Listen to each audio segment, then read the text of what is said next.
po sa ating lahat. Ako po si Emmanuel o Alejandro. Ito po ang aking daily devotion para sa ngayong October 4, 2024. And for today is Friday. We are going to talk about, once again, knowing the Trinity. Iisa lang po ang ating Panginoon, ngunit nahati sa tatlong persona na magkakapantay at may kanya-kanya na purpose. And for today, we are going to focus all about the Trinity and prayer. Makikita natin ito sa Ephesians chapter 2 verse 18 na nagsasabing, "For through Him we both have access in one Spirit to the Father." Sa Tagalog, sapagkat sa pamamagitan niya, kapwa tayong makakalapit sa isang Espiritu patungo sa Ama. People lost their access to God the Father. Ito po yung kinain ni Eva at Adan, ang forbidden fruit. They disobeyed God, and as punishment, our connection towards God has been disrupted. Si Eva at Adan po kasi nakikita nila yung God the Father dati. Pero dahil nga sa pagsuway nila, nagkaroon ng malaking unbreakable na agwat between man and God. And for today, people can only access God through Christ. Kaya siya'y nagkatawang tao at isinakripisyo ang kanyang sariling dugo upang tayo'y masalba at magkaroon ulit tayo ng connection sa Panginoon.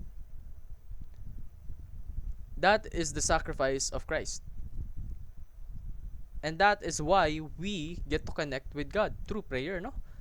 Lalong-lalo na kung yung prayer na yon is inaalay natin sa Panginoong Jesucristo. Kasi siya lang yung tanging connection natin through God. And people must be led by the Spirit in prayer. So, ang Kristo yung nagko-connecta sa atin sa Panginoong Ama. At ang Spirit naman ang nag-guide sa atin upang tayo'y maging karapat-dapat at tama ang ating pahikitungo sa Panginoon, no? So, pray to the Father. Ialay mo yung panalangin mo sa Panginoong Ama.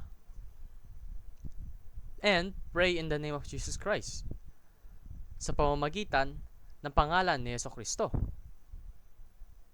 And pray in the Spirit. Habang nagdadasal ka, hayaan mong yung Espiritu yung gumalaw sa'yo. Pakalooban ka ng Espiritu upang ikay tunay na magdasal ng taimtim, ng may puso, at ng totoo. And in that way po, we will glorify each and every persona of our one and only God. Yun naman po ang aking daily devotion. Maraming salamat po sa pakikinig. Pagpalain po tayong lahat and let us all give glory to God.